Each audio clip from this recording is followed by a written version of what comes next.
One kid killing the parents is a bad seed. Two kids killing the parents is a bad family.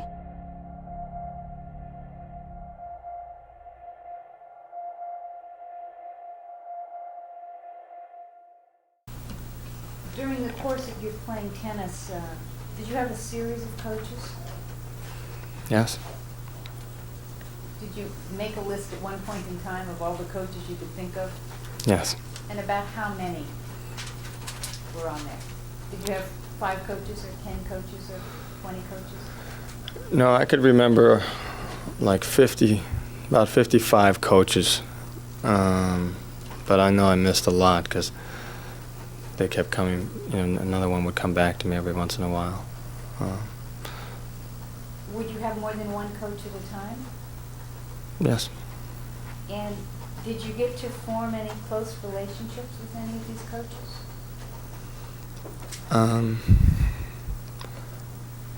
Some of them. I mean, not really. I did have a close relationship to some degree with Brad Warner because I went to him for a long period of time.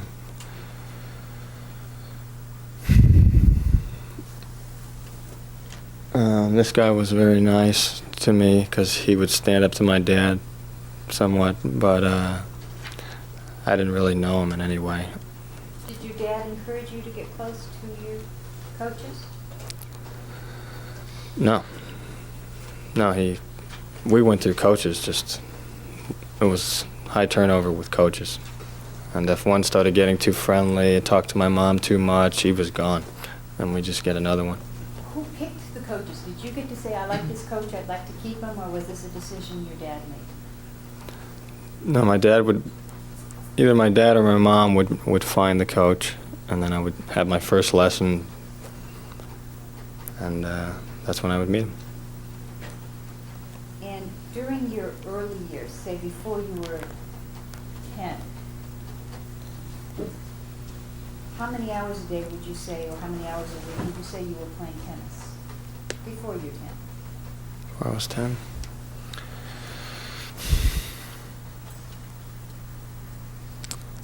Well, we played a lot more in the summer than in the winter.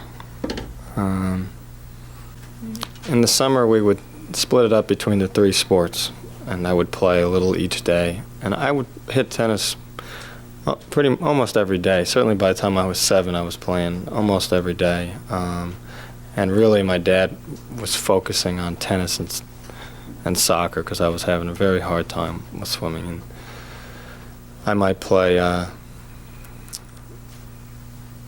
several hours in a row, maybe like 4 hours, and then we would switch and play some soccer, or he would go over a tape. He had soccer tapes, and then maybe we would go to the pool because we would be hot and sweaty, and then we would train in the pool for some swimming. During the school year, it was regimented because we had court time, swimming time, and I think I played tennis like 3-4 times a week, sometimes more on the weekends. And then there would be times when my dad would just decide I'd play tennis all day, and I'd do that. In addition to the playing of tennis, you said he had tapes. Would he go over tapes with you in the various sports? Yes, we had lots of tapes on each sport.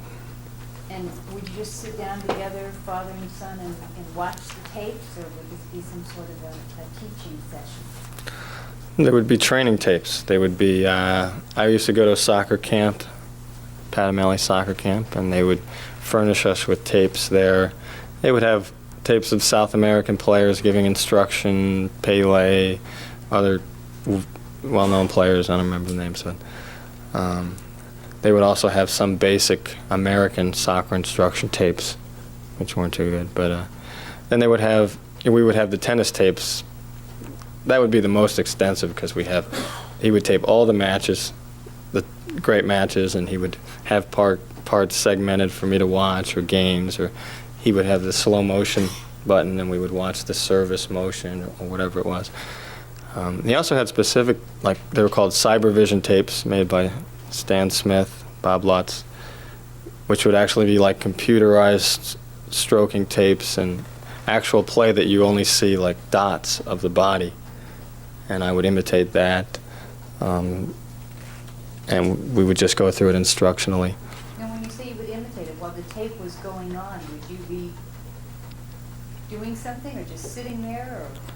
No, we would be watching intently, and he would be telling me, see that, you know, and sometimes I would have the button, he would say go back, and he would go over to the TV and he would point to the form, see how his elbow's bent, your elbow drops too much, you have to keep it up.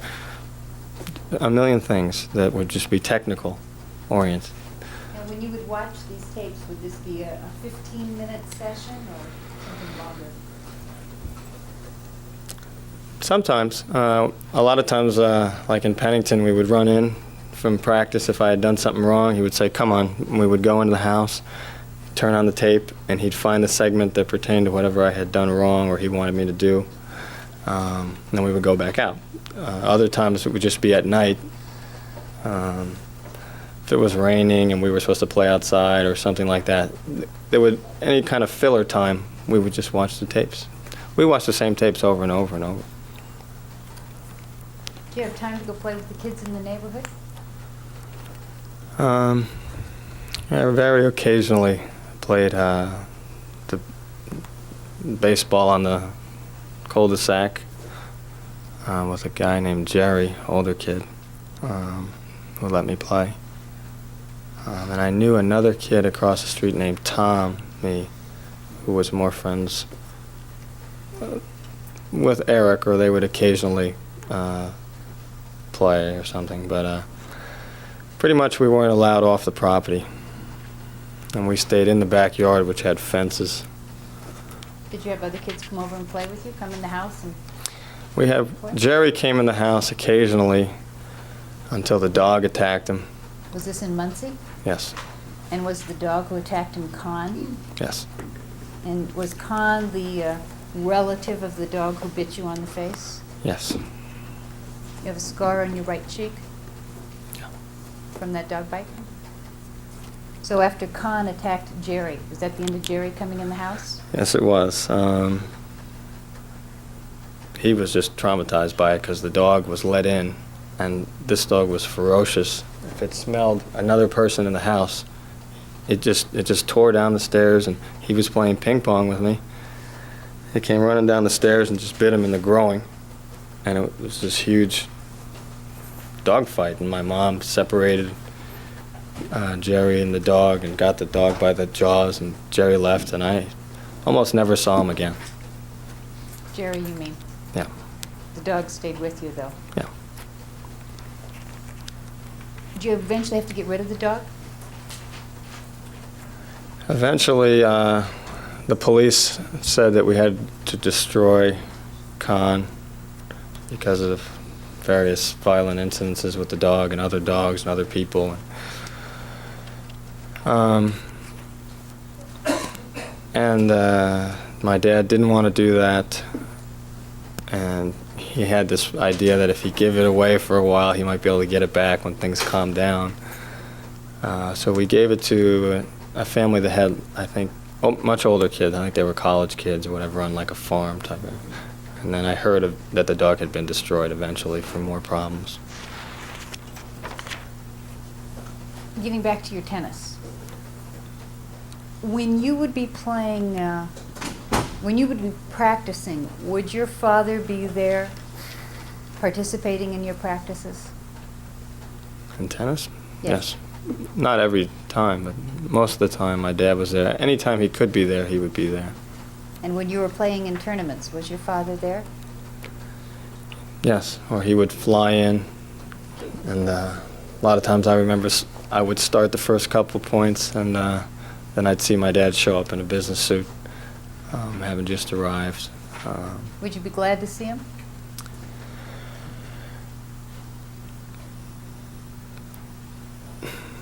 Yes. Did he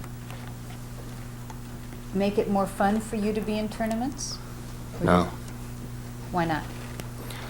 Well, whenever my dad was around, it was very heavy pressure, and I preferred to be just with the coach.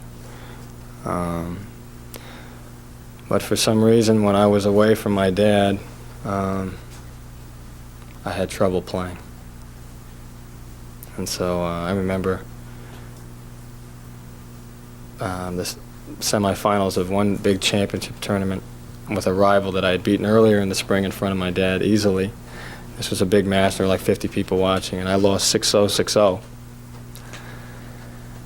And my coach looked at me like, oh my God, how are we going to tell your dad? And, he was like pale, and sometimes I just couldn't play if my dad was not there, or and I don't know, sometimes it was the nerves of just having to explain to him the match.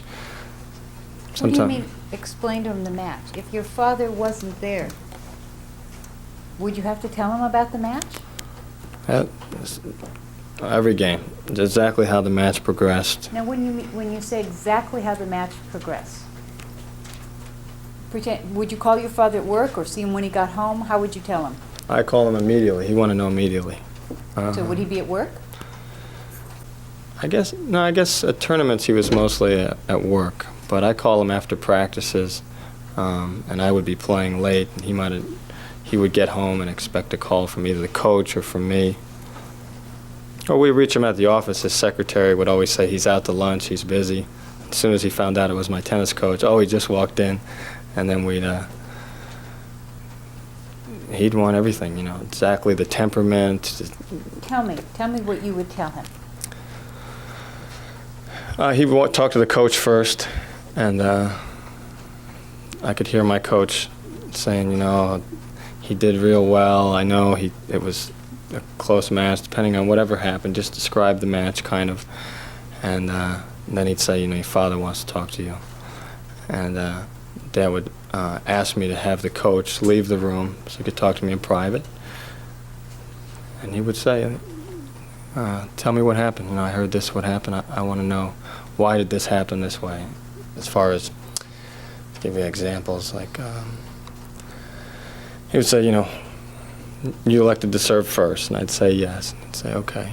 Did you go through the first 3 games like we arranged? Because he would have, like, exactly what I was supposed to do for, like, the first almost 25 points, where I would just have a set strategy. And I'd explain to him how I followed those strategies, and he'd want to know why they didn't work out. And I'd do my best to explain in a way that didn't admit that my backhand was off or that I wasn't concentrating or things like that. Now, would these be conversations that would last 2 or 3 minutes, or how long would you be explaining in detail what happened? An hour and a half. About an hour and a half, because we'd also then have to go into what was happening tomorrow.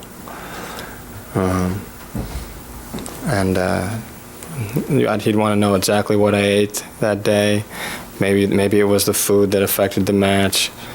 And I would write out what I ate every time I was away from him, so we could chart whether, you know, only bananas and so on in the morning seemed to be a winning percentage and so on. And I actually purchased a computer at one point that you could plug all these things in, and it would give you the percentages of what happened when you ate this or when you tried this strategy or how many unforced errors. Very, very, very technical with my dad. At one point, were you the #1 player in the Middle States Tennis Association? Yes. Now, what is the Middle States Tennis Association? What area does that cover? That's the 5 states, most in New York, New Jersey, Pennsylvania, West Virginia, and Delaware. And how old were you when you were #1 in that area? I was 17, I think. My first year of the 18 and unders. So everybody eligible to play in that would have been 18 or younger. Right. And you were 17 when you won. Right. And do you remember when you won that? Do you remember that period of time? I remember the year. Do you remember, was your dad proud of you? Had you finally done enough?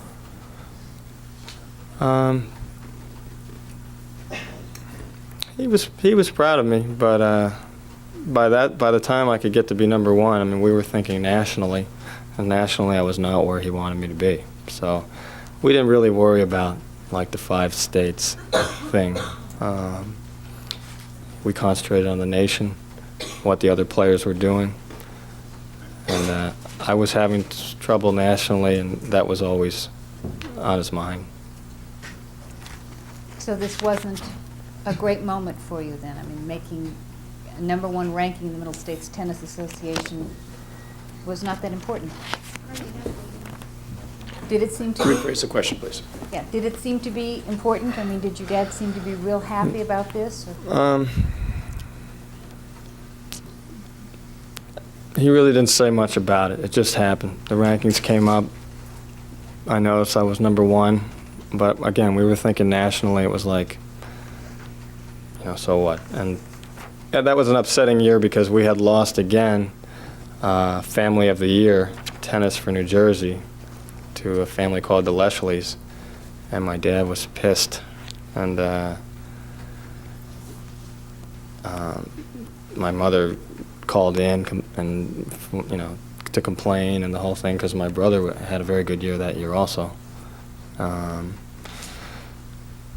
you know, we lost that, so he was very upset. Basically, was upset with my brother for not having been #1 also, which would have clinched it. And he was like 5 or something, 4 or 5. So your brother was #4 or 5. If he'd been #1, would have clinched it, meaning you would have gotten the Tennis Family of the Year? Right. Why don't you pick a point here when it's convenient, we'll take a break. Did your sports activities seem to take up all of your dad's free time? It took up any time he wasn't working. Yeah. And did your mother ever express any resentment about that? Oh yes, many, many times. What would she say? She would say many things. She would say that I ruined her life, and she would explain to me why and how I ruined her life. What would she tell you about why and how you ruined her life? Well, if she wasn't in a tantrum and she was just speaking normally, she would just explain all the things that she could have been: an actress, broadcasting. I learned about her aspirations with disappointments with not being a child actress and wanting to go on in some acting or broadcasting sense. And she told me that she had a job in New York to be a hostess at a restaurant, that she said she could make almost $50,000 a year, and that then suddenly she had gotten pregnant, that she had not wanted to get pregnant, that my dad had then forced her, well, gave her an ultimatum: either you leave or you stay home with my son and quit. And so she chose to stay home, and essentially her life was pretty much ruined from that point on. But then we would have more discussions about how much money was being spent on my tennis,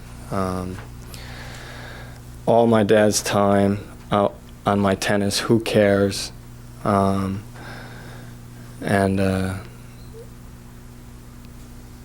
then I would hear about the lessons she couldn't have, the things that she couldn't have.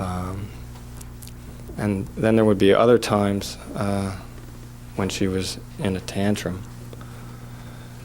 And then it would just come out very, you know, in a rage.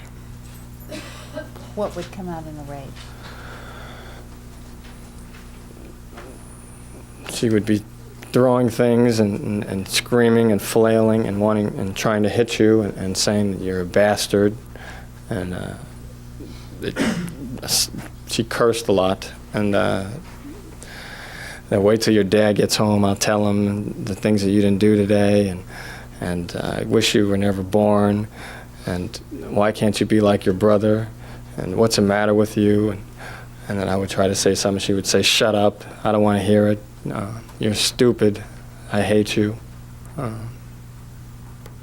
old were you when you heard things like, I wish you were never born?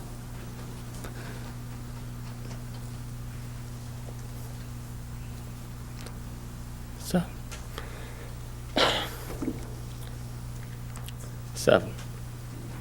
Thank you. That's the end of that area. Okay, we'll take a recess, ladies and gentlemen, and we'll resume at 15 minutes after the hour. Don't. Lyle, as you were growing up, and I'm directing your attention now to when you were living in the Muncie house and then later in the Pennington house, were there pornographic films that were made available to you and your brother? Yes. And where did these films come from? My dad brought them home with other videos. And would you and your brother sneak and watch them, or how would you see them? No, my dad would, we would just watch them together. With your dad? And what's the earliest age that you remember being shown films like this? I remember some films in Muncie at the end. Mostly I remember in Pennington House. And what types of things would be portrayed in these films? It was mostly violence, sexual violence. I remember a whole bunch of the films.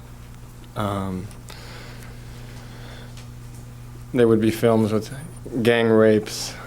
There was one film centered around a woman that was riding her bike and was abducted and brought to a forest and gang raped. And there was another different film where there was females, 3 females attacking another female, and the same in the men's locker room with 3 guys and another guy, violent sexual acts. And there was another film that was, it was like a film within a film, where this filmmaker was making a lot of money selling these violent sexual pornography that he would take place in a red room. And then the premise of the film is they eventually find out that the killings and the sexual violence in the red room is real, and that's why the films are so good. And there were lots of them. Did your father show these films to other people beside you and yourself and your mother? Only as like just shock value. How do you mean? Who would he show them to? He showed them to that I remember Peter Goldsmith. He showed them to neighbors in the Pennington house when they would come over at times. It seemed like he would tell me in advance he was going to do this, and it was more to embarrass my mother than anything else. But he would just put on this video, and people would sort of settle in, and then he'd shock them. He showed them for some of my friends that would come over every once in a while. He'd just throw one on, and it really wasn't very bothered by him, and we would watch them together.